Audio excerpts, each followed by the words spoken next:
अस्सलाम वालेकुम दोस्तों, मैं हूं आपका दोस्त अली शहबाज। आज हम एक बहुत ही इम्पॉर्टेंट टॉपिक पर बात करेंगे और उस टॉपिक का नाम है इम्पोटेंसी। नस्ल इंसानी की बका के लिए जहां पर इस प्रोसेस की बहुत ज़्यादा अहमियत है, इससे कोई इनकार नहीं कर सकता, वहां पर इंसान अपने ही हाथों से अपनी सेहत को तबाह कर लेता है, या वो मुख्तलिफ़ बीमारियों का शिकार होकर, या वो कसरत मबाशरत की वजह से, या वो नौजवान नस्ल जो अपने आप को वक्त से पहले ही बुरे प्रोसेस के ज़रिए अपने आप को डैमेज कर लेती है। तो जब वो फंक्शनली इस प्रोसेस को ठीक तरीके से सर अंजाम नहीं दे सकते हैं, तो फिर वो इस रूब्रिक के अंडर आ जाते हैं। तो दोस्तों, इस रूब्रिक की बहुत ज़्यादा अहमियत है। इसको सिलेक्ट करने का मकसद है कि टू दी पॉइंट मेडिसिन आपके सामने रखी जाए कि हमारे सिस्टम के अंदर कितना पोटेंशियल है, कि आपको कितनी इम्पोर्टेंट, और अगर शॉर्ट डिस्क्रिप्शन मिल जाए तो इससे बड़ी बात कोई हो नहीं सकती है। तो मैंने बाबा चन्नदीन से इसके बारे में पूछा कि सर आप मुझे कोई इसके मतलब टिप्स बता दें, कोई ऐसा फार्मूला बता दें कि जिससे मैं बड़ी ही सहूलत के साथ अपने पेशेंट को ये मेडिसिन इस्तेमाल करवाऊं और वो खुश हो जाए। तो उन्होंने मुझे मुस्कुराकर कहा कि भाई, फिर जो वो लोग करते हैं, कुश्ता जात बना के देते हैं, या वो जनाब होम्योपैथी के अंदर भी बहुत सारी अद्वियात को मिक्स करके देते हैं, बहुत सारे मदर टिंचर को मिक्स करके देते हैं, तो आप भी दें। और फिर दूसरा उन्होंने मुझसे सवाल किया कि भाई, क्या ऐसा करने से वो नताइज मिल जाते हैं कि अगर आप 2, 3, 4 मदर टिंचर का कम्बिनेशन कर देते हैं, तो क्या इस पर देने वाला वो डॉक्टर जो है, वो प्रिस्क्राइबर है, क्या वो इस पर सेटिस्फाई हो जाता है? क्या उसको वो रिस्पांस मिलता है? अगर तो वो रिस्पांस मिलता है तो फिर तो बड़ी ज़बरदस्त बात है, और अगर वो रिस्पांस नहीं मिल रहा है तो फिर सोचने की बात है कि भाई, वो कौन सी हमारे सिस्टम के अंदर ऐसी बेहतरीन अद्वियात मौजूद हैं जिनसे वाकई हमें बहुत ज़बरदस्त रिस्पांस मिलेगा। तो इसके लिए डॉक्टर नैश के दोस्तों, लीडर्स इन होम्योपैथिक थेराप्यूटिक्स की बात की जाए तो डॉक्टर नैश ने वो मटीरिया मेडिका बहुत ही ज़बरदस्त, बहुत ही अच्छे से मेडिसिन को बयान किया है कि अगर आप उस मटीरिया मेडिका से अद्वियात को पढ़ लेते हैं तो यकीन माने कि वो जो इस तरीके का लिखा हुआ है कि वो कभी भी आपको भूलेगा नहीं। तो लीडर्स इन होम्योपैथिक थेराप्यूटिक्स के अंदर वो उन्होंने 2 मेडिसिन जो है ना, वो मेंशन की हुई हैं, और बड़ी ही हैरानगी की बात है कि वो अद्वियात जो थेराप्यूटिक इंडेक्स में उन्होंने लिखी हुई हैं, वैसे तो वो बहुत ही कॉमन मेडिसिन है, और बल्कि अगर किसी भी आप होम्योपैथी डॉक्टर के पास चले जाएं तो वो सबसे पहले उसी मेडिसिन को इस्तेमाल करवाता है। और जैसा कि कहा जाता है कि होम्योपैथी के अंदर अद्वियात का जो होता है वो एक क्राइटेरिया होता है, तो वो अद्वियात जो हैं वो वाकई उस क्राइटेरिया पर बहुत फिट आती हैं। तो मैं बाबा चन्नदीन की इस बात को सुन के बड़ा हैरान हुआ कि क्या सिर्फ़ और सिर्फ मटीरिया मेडिका में 2 ही ऐसी अद्वियात हैं? तो उन्होंने कहा कि हाँ, डॉक्टर नैश के जो एक्सपीरियंस में बात आई है, जो उन्होंने इससे अखज़ किया है, उसके अंदर उन्होंने 2 मेडिसिन को जो है मेंशन किया हुआ है। और फिर आप मुख्तलिफ मटीरिया मेडिका को उठाकर देखें तो आप हैरान हो जाएंगे कि वो अद्वियात जो है वो इस क्राइटेरिया पर वाकई पूरा उतरती हैं। तो दोस्तों, हमारी जो सबसे पहली मेडिसिन है वो है लाइकोपोडियम। आपको पता है कि आप किसी भी क्लिनिक पर चले जाएं, किसी भी डॉक्टर के पास चले जाएं, तो ये दवा जो होती है, ये सबसे पहले जो किसी भी डॉक्टर के ख्याल में आती है तो वो लाइकोपोडियम होती है। तो हम लाइकोपोडियम को मुख्तलिफ मटीरिया मेडिका से देखेंगे कि वाकई भाई इस दवा के अंदर कोई वाकई इतना पोटेंशियल है कि जो मुख्तलिफ डॉक्टर इसका जिक्र करते हैं, मुख्तलिफ डॉक्टर इसको इस्तेमाल करते हैं, और बजाय इसके कि जो मदर टेंचर देते हैं, जो पोटेंसी में मेडिसिन इस्तेमाल करवाई जाती है, तो उसका वाकई ही बहुत ज़बरदस्त रिस्पांस मिलता है, क्योंकि वो होम्योपैथी के असूल के मुताबिक होती है। तो एक मटीरिया मेडिका जहाँ पर लिखा हुआ है जनाब, lycopodium, no erectile power, impotence, premature emission.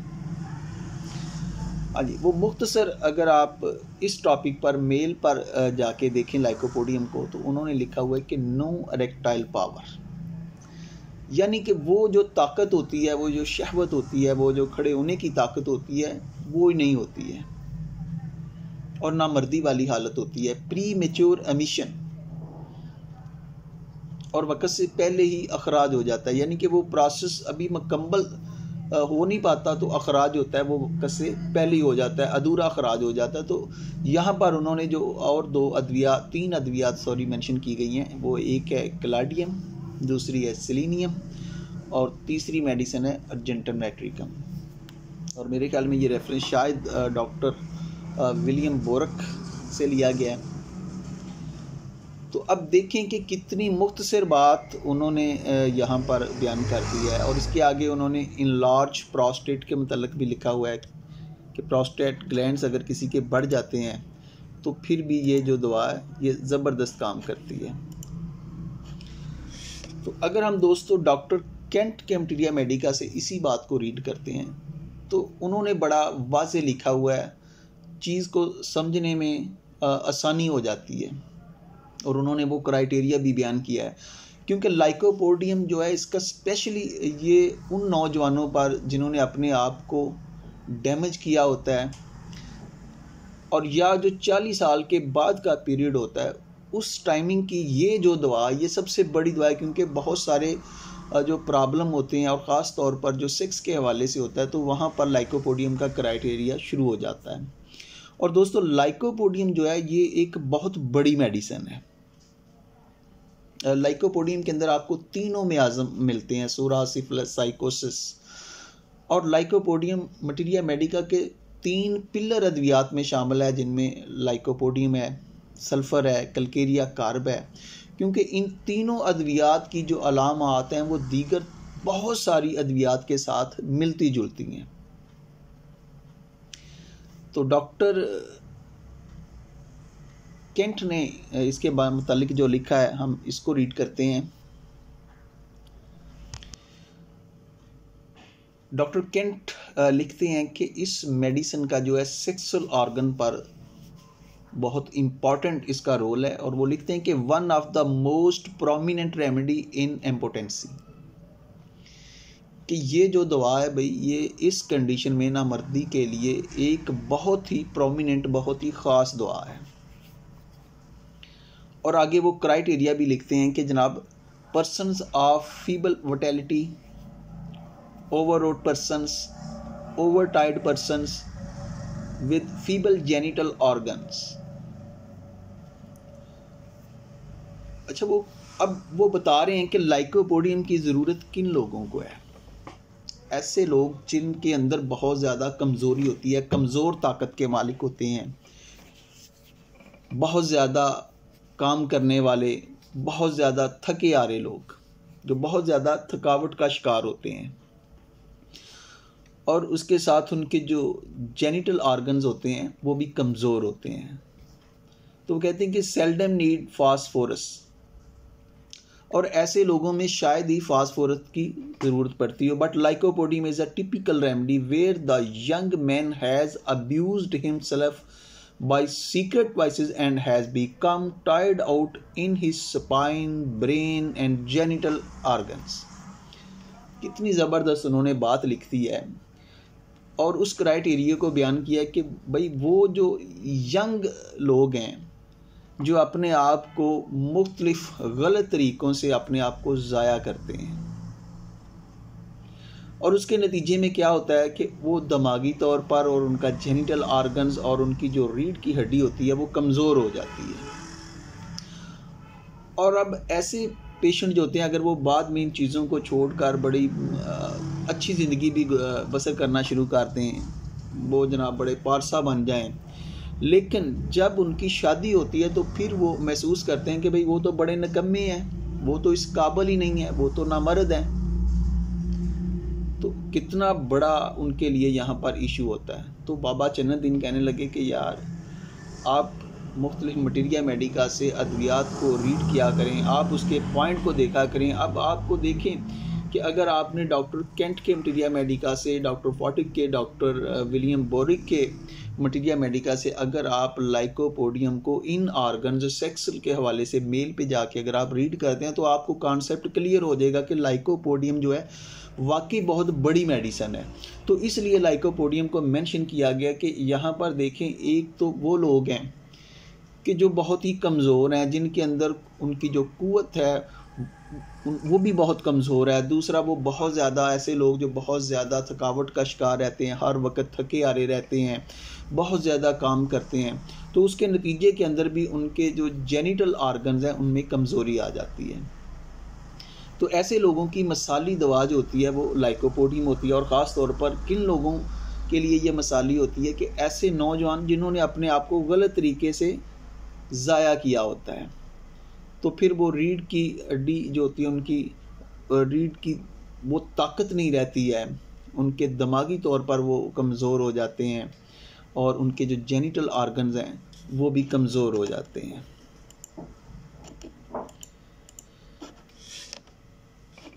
तो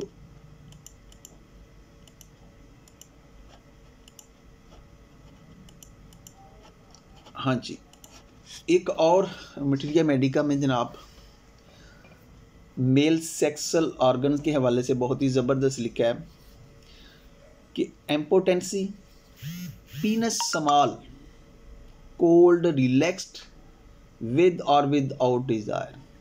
क्या बात है जनाब कि ऐसे लोग जिनका पीनस जो होता है वो छोटे साइज़ का होता है, ठंडा होता है, रिलैक्स्ड होता है। अब उनके साथ उनको सेक्स डिज़ायर हो या ना हो तो lycopodium is the very important remedy. तो मैंने बाबा चन्नदीन से पूछा कि भाई इसको फिर किस ताकत में इस्तेमाल करवाया जाए। तो उन्होंने मुस्कुरा के कहा कि यार बाज़ लोग इसको चाइना के साथ भी अल्टरनेट करते हैं, 30 में ही इस्तेमाल करवाते हैं। ख़ास तौर पर उन लोगों में जो यंग होते हैं, जिन्होंने अपने आप को मुख्तलिफ़ तरीक़ों से ज़ाया किया होता है, तो वो फिर चाइना को भी सपोर्ट देते हैं, टच देते हैं और उनका कहना है कि जी हमें शानदार रिज़ल्ट मिलते हैं, इससे हमें शानदार रिज़ल्ट मिलते हैं। और अगर ओल्ड एज की बात की जाए या वो लोग जो 40 साल से ऊपर हैं या वो लोग जिन्होंने एक से ज़ायद शादियाँ की होती हैं, तो उनके लिए एक बहुत बड़ा गिफ्ट है होम्योपैथी का लाइकोपोडियम जो है।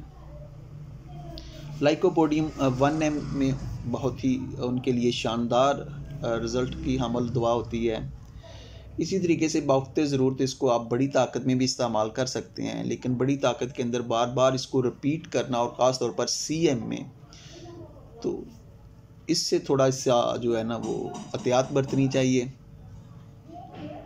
तो इसके अलावा जो मेडिसिन है हम उन पर भी बात करते हैं। दूसरी जो मेडिसिन है जनाब वो है आपकी फास्फोरस। तो फास्फोरस में अगर हम मेल जेनिटल पर आते हैं तो वहाँ पर हमें मिलता है कि लैक ऑफ पावर, कि एक तो उनके अंदर वो ताकत नहीं होती है और जो ख्वाहिश की बात की जाए तो वो इररेसिस्टिबल होती है, इनवॉलेंट्री एमिशंस होता है विद लसीवियस ड्रीम्स। अब दोस्तों फास्फोरस जो है ये एक डिस्ट्रक्टिव लेवल की मेडिसिन है, यानी कि जब आपका वो सिस्टम जो होता है वो डिस्ट्रक्शन लेवल पे चला जाए कि अब ताकत नहीं है लेकिन ख्वाहिश भी बहुत ज़्यादा है और जो अखराज है, अंजाल है, वो भी इनवॉलेंट्री एमिशंस की सूरत में हो रहा है। रात के वक्त इत्तलाम बहुत ज़्यादा हो जाता है, लसीवियस ड्रीम के शहवानी ख्यालात के साथ अगर अखराज हो रहा हो, तो फास्फोरस जो है उन लोगों के लिए बहुत ही ज़बरदस्त मेडिसिन है। इसी तरीके से फाटिक रेपर्टरी के अंदर एक तीसरी मेडिसिन अनास्मोडियम के मतलब भी लिखा गया कि ये भी बहुत ही ज़बरदस्त मेडिसिन है। तो बाकी अनास्मोडियम ये तीसरी मेडिसिन मैंने ऐड की है यहाँ पर कि ये भी एक बहुत ही अच्छा रिज़ल्ट देने वाली दवा है। और अगर इसकी अलामत को आप देखें तो हमें मिलता है कि कांस्टेंट सेक्सुअल एक्साइटमेंट होती है अब, कि मुस्तकिल तौर पर या तो आपको इसमें बहुत ज़्यादा इस मामले के मतलब पुरजोशी वाली कंडीशन मिलती है, लेकिन जो फिज़िकल होता है वो बंदा फारग होता है। और अगली बात वो कहते हैं कि यह लॉज ऑफ डिज़ायर होता है, कि मरीज़ के अंदर इस चीज़ की ख्वाहिश नहीं रहती है, बल्कि मर्द और औरत दोनों के अंदर इसकी जो ख्वाहिश होती है वो ख़त्म हो जाती है।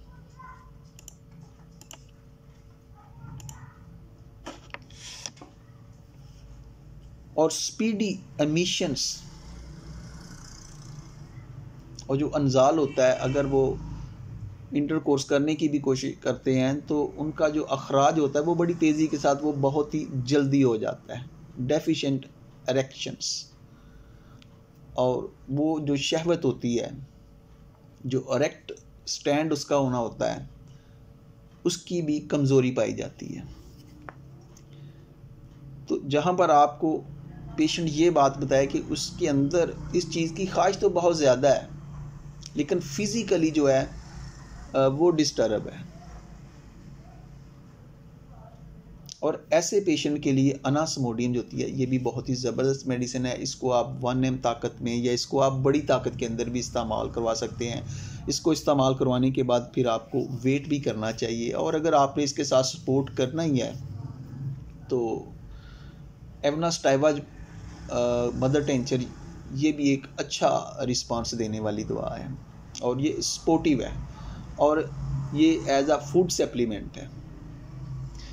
तो कहने का मकसद ये हुआ कि जनाब अगर तो आपकी जो सिलेक्शन है वो बड़ी स्ट्रांग है तो उसके साथ अगर स्पोर्टिव मेडिसिन कोई भी हो जाती है वो तो काम करती है, लेकिन सिर्फ अगर स्पोर्टिव मेडिसिन ही आप दिए जाएं और जो उस बेस पर जो उसकी बेसिक रिक्वायरमेंट को पूरा करने वाली दवा है अगर वो नहीं होती है तो फिर वो जो बुनियाद है वो हमेशा ही कमज़ोर रहेगी।